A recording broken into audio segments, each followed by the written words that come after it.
Hello जी, कैसे हो आप सभी। मैं उम्मीद करता हूँ आप सभी अच्छे और बेहतर अवस्था में। जैसे मैंने आपको बोला था, हिस्ट्री का जो लेक्चर आएगा अगला, वो आएगा गोलमेज सम्मेलन पर। यानी गोलमेज सम्मेलन जो ट्राइबल कॉन्फ्रेंस हुई थी और पूना समझौता हुआ था। ये देखिए, इसका एक सीन भी है। ये गोलमेज सम्मेलन में डॉक्टर भीमराव अम्बेडकर और ये जवाहरलाल नेहरू और ये डॉक्टर राजेंद्र प्रसाद, जो गांधी जी थे, गांधी जी उस समय यरवदा जेल में थे। ये भी पूछ लेते हैं कि गोलमेज सम्मेलन के समय या फिर शून्य आंदोलन के समय गांधी जो कहाँ रखा गया, तो यरवदा जेल पुणे में थे। तो इन्होंने ये सांकेतिक रूप से समझौता किया था गांधी जी की सहमति से।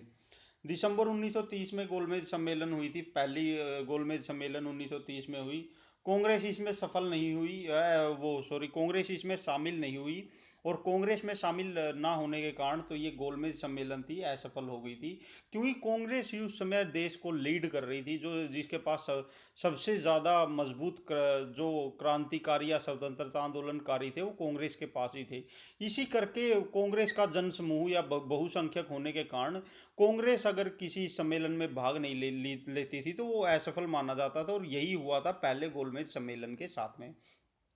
ब्रिटिश सरकार ने देखा कि उसकी बेइज्जती हो रही है पूरे वर्ल्ड में, क्योंकि असफल हो रहे हैं गोलमेज सम्मेलन। तो उसने कहा कि किसी भी हद तक जाकर, उस समय लॉर्ड इरविन थे, उनको कहा कि गांधी या कांग्रेस को गोलमेज सम्मेलन में शामिल किया जाए, क्योंकि गांधी ही लीड कर रहे थे उस समय पे कांग्रेस को। ठीक है। और ये भी याद रखना, जो शून्य आंदोलन थे, उस समय पे वायसराय लॉर्ड इरविन था।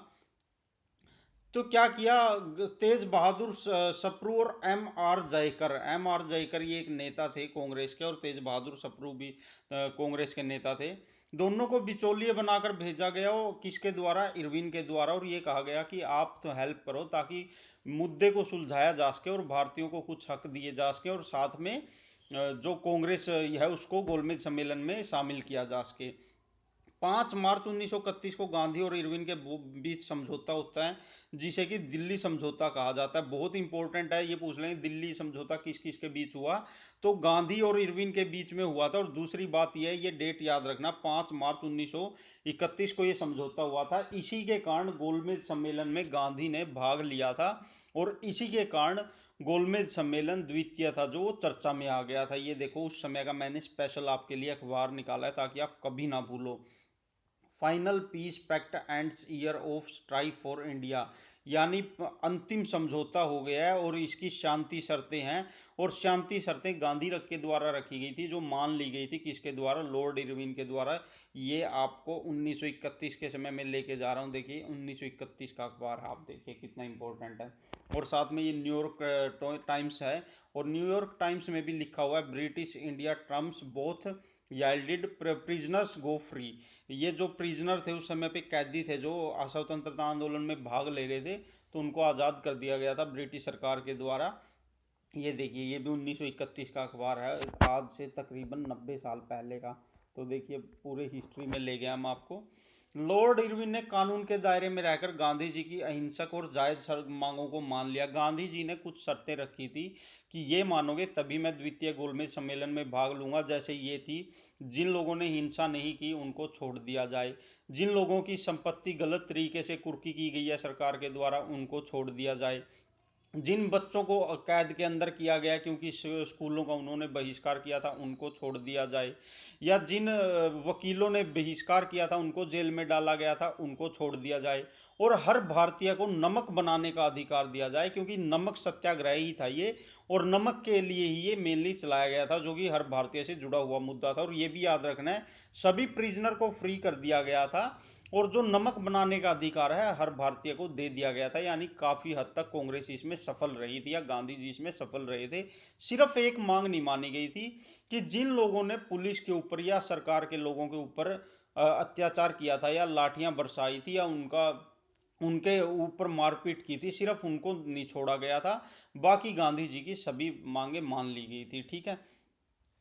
गांधी जी ने यह तय किया कि वह दूसरे गोलमेज सम्मेलन में भाग लेंगे, जो कि दिसंबर 1931 तक होने वाला था। याद रखना, 1930, 31 और 32 3 बार गोलमेज सम्मेलन हुए।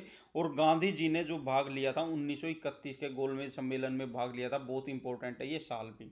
इस समझौते के समय गृह सचिव थे सैमुअल होवर थे। इस पे भी क्वेश्चन आ जाता है। यह गोलमेज सम्मेलन भी असफल हो गया। क्यों असफल हो गया? गांधी जी ने कहा हमें पूर्ण स्वराज चाहिए और ब्रिटिश सरकार ये देने को तैयार नहीं थी, इसलिए पूरी तरह से गोलमेज सम्मेलन असफल हो गया। फिर तीसरा गोलमेज सम्मेलन 1932 में हुआ और इसमें भी कांग्रेस ने भाग नहीं लिया, तो यह भी असफल हो गया। यानी कांग्रेस ने द्वितीय गोलमेज सम्मेलन 1931 में भाग लिया था सिर्फ। ठीक है, गोलमेज सम्मेलनों के आधार पर ही 1935 का अधिनियम आया। ये बहुत इंपॉर्टेंट है, डायरेक्ट पूछ लेते हैं। क्योंकि 1935 के अधिनियम ये हमारे के तहत ही हमारे जो संविधान है उसका सबसे ज़्यादा पार्ट इसी अधिनियम से लिया गया है। और ये अधिनियम किससे आया था? तो गोलमेज सम्मेलन की जो सिफारिशें थी ना, उन्हीं के बेस पर ब्रिटिश गवर्नमेंट ने ये अधिनियम बनाया था। बहुत इंपॉर्टेंट है। और ये भी पूछ लेते हैं, भारतीय संविधान में सबसे ज़्यादा हिस्सा कहाँ से लिया गया है? 1935 के अधिनियम से, ब्रिटिश संविधान से, यूएस संविधान से। तो सबसे ज़्यादा पार्ट 1935 के अधिनियम से लिया गया, तकरीबन 70% हिस्सा। तो ये इंपॉर्टेंट हो जाता है और ये गोलमेज सम्मेलन के बेस पर ही आया था। फिर क्या होता है कि गोलमेज सम्मेलन खत्म हो जाता है, ये देखती है सरकार की गांधी तो टूट नहीं रहा है, तो गांधी के ना टूटने के कारण वो एक नया समझौता भेजती है या एक नया पंगा कर देती है, जिससे कि भारत और कमजोर हो जाता है। वो क्या करती है, ये मैंने बोला था ना कि पूना समझौता डिस्क्राइब करूंगा, ये वही है। इस पे बहुत ज़्यादा क्वेश्चन पूछे जाते हैं। ये कम्युनल अवार्ड भेजती है। कम्युनल अवार्ड का मतलब है सांप्रदायिक पंचांट, या जिसे मैकडोनल अवार्ड भी कहा जाता है। कम्युनल या फिर सांप्रदायिक पंचाट को मैकडोनल अवार्ड इसलिए कहा जाता है क्योंकि उस समय ब्रिटेन के जो प्रधानमंत्री थे रेमजे मैकडोनल्ड थे, और उन्हीं के दिमाग की उपज थी कि divide and rule. Divide and rule की जो पॉलिसी थी उसके तहत वो सांप्रदायिकता के नए बीज बोते हैं, जिसे कि कम्युनल अवार्ड। ये कम्युनल अवार्ड पे बहुत क्वेश्चन आते हैं, आपने याद रखना है। ये लोथियन समिति थी, लोथियन समिति बनाई जाती है और लोथियन समिति के आधार पर ही सांप्रदायिक पंचांट भेजा जाता है। देखिए, जो ब्रिटेन का प्रधानमंत्री था रेमजे मैकडोनाल्ड, ये अपनी सोच देता है लोथियन को, और जो ये लोथियन थे ये समिति के हेड होते हैं, और फिर लोथियन समिति के बेस पर सांप्रदायिक पंचांट या मैकडोनल अवार्ड भेजा जाता है। ये भी पूछ लेते हैं मैकडोनल अवार्ड क्या है। तो 1932 में आया कम्युनल अवार्ड, या सांप्रदायिक पंचांट को ही मैकडोनल अवार्ड बोला जाता है। इसमें पहले क्या था, देखो मैंने आपको बताया था 1919 में सेपरेट इलेक्टोरल वोट मिला था, यानी मुस्लिम ही खड़े होंगे और मुस्लिम ही उनको वोट दे पाएंगे उस एरिया में, और कोई वोट भी नहीं दे पाएगा। ये जो पृथक प्रतिनिधित्व वोटिंग अधिकार मिला था 1909 के जो एक्ट था उसमें मिला था मुस्लिमों को, और 1919 में मिला था मुस्लिमों के साथ साथ सिखों को, और यूरोपियन थे उनको, और एंग्लो इंडियन को। लेकिन 1932 के कम्युनल अवार्ड में तो हद कर दी डिवाइड एंड रूल पॉलिसी की मैकडोनल्ड ने या लोथियन समिति ने। इन्होंने क्या किया, मुस्लिम, एंग्लो इंडियन, सिख और यूरोपियों के साथ साथ दलितों को, महिलाओं को और मजदूर संघों को भी पृथक प्रतिनिधित्व अधिकार दे दिया गया। ये डायरेक्ट पूछ लेंगे कि कम्युनल अवार्ड में या सांप्रदायिक पंचांट में किस किस को अलग से पृथक प्रतिनिधित्व अधिकार दिया गया था 1932 में। तो दलितों को मिला था, महिलाओं को मिला था, मजदूर संघों को। यानी जहां पर दलित नेता होंगे वहां पर सिर्फ दलित ही वोट डाल सकेंगे, महिलाएं जहां पर खड़ी होंगी वहां पर सिर्फ महिलाओं को ही वोट डालने का अधिकार होगा, और यही काम मजदूर संघों के मामले में होना था। तो यह बहुत ज़्यादा फेमस हो गया। और क्यों फेमस हो गया? क्योंकि इसकी डिमांड डॉक्टर भीमराव अंबेडकर ने रखी थी, जो कि दलितों को उस समय पे लीड कर रहे थे।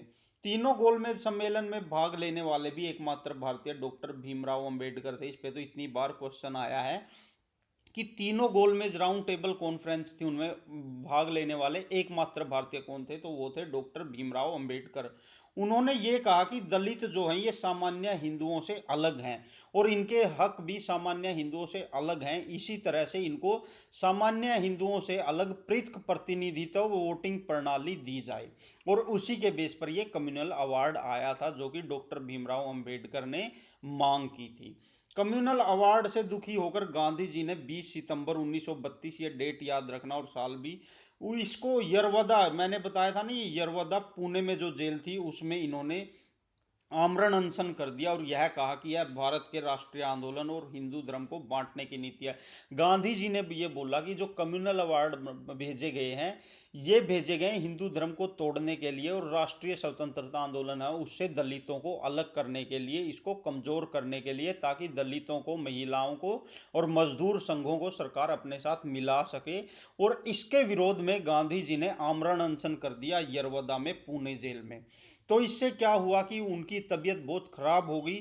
और जो गांधी जी थे, उनकी तबीयत खराब होने के बाद भीमराव अंबेडकर में पे बहुत ज़्यादा प्रेशर आ गया राष्ट्रवादियों का। तो गांधी जी और भीमराव अंबेडकर के बीच में पूना समझौता हुआ। याद रखना, ये डायरेक्ट पूछ लेते हैं, पूना समझौता किस किस के बेस पे हुआ था। तो वो हुआ था कम्युनल अवार्ड को खत्म करने के लिए। गांधी जी और भीमराव अंबेडकर के बीच में जो सांप्रदायिक पंचांट आया था उसको खत्म करने के लिए। याद रखना 1932 में हुआ था, ये साल भी इंपॉर्टेंट है। और किस किस के बीच में हुआ था पूना समझौता? भीमराव अंबेडकर और गांधी जी के बीच में हुआ था, बहुत इंपॉर्टेंट है। ये देखिए, लिख भी रखा है द पूना पैक्ट, मैंने फोटो डाली ताकि आपको अच्छे से याद रहे। Is an agreement between Mahatma Gandhi and Baba Saheb Ambedkar on the reservation of electoral seats for the depress class in the legislature, इन दोनों के बीच में हुआ था। और इस समय गांधी जी पूना में यरवदा जेल में थे। कम्युनल अवार्ड में दलितों के लिए क्या किया गया था? 71 सीटें दी गई थी गवर्नमेंट के द्वारा, जो ब्रिटिश सरकार थी उसके द्वारा। लेकिन कांग्रेस ने क्या किया कि आप इसको मानने से इनकार कर दो, खत्म कर दो। और कांग्रेस ने दलितों के लिए 147 यानी ऑलमोस्ट डबल सीटें कांग्रेस में ही रिजर्व कर दी, जिससे कि भीमराव अंबेडकर मान गए। और ये भी कहते हैं कि इनके ऊपर इतना प्रेशर आ गया था तो डॉक्टर भीमराव अंबेडकर को ना चाहते हुए भी मानना पड़ा। जो भी था पूना समझौता ये कंप्लीट हो गया। इसके बाद गांधी जी ने दलितों के उद्धार के लिए साबरमती आश्रम हमेशा के लिए छोड़ दिया। साबरमती आश्रम जहाँ पे गांधी जी रहते थे, वो इन्होंने ये कहा कि मैं इसमें कभी एंट्री नहीं करूंगा जब तक जिंदा रहूंगा, क्योंकि जब मैं दलितों का सुधार करना चाहता हूँ। और इनके वेलनेस के लिए उन्होंने कुछ कार्यक्रम चलाए और इस आश्रम को छोड़ गए हमेशा के लिए। इसके बाद वो वर्धा में रहे, जो कि गुजरात में ही था। लेकिन क्वेश्चन ऐसे पूछ सकते हैं कि कब गांधी जी ने साबरमती आश्रम को छोड़ा? तो 1932 में। क्यों छोड़ा? क्योंकि दलितों के सुधार के लिए। उन्होंने वर्धा से 20,000 किलोमीटर की पैदल यात्रा की, जिसे हरिजन यात्रा कहते हैं।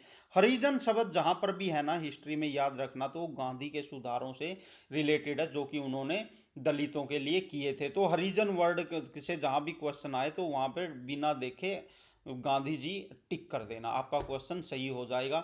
और ये याद रखना, हरिजन यात्रा 20,000 किलोमीटर की थी और किसने की थी? महात्मा गांधी ने। गांधी जी ने हरिजन उद्धार के लिए बहुत कार्यक्रम चलाए। उन्होंने हरिजन सेवक संघ की स्थापना की। गांधी जी का हरिजन अभियान चलाया था उन्होंने।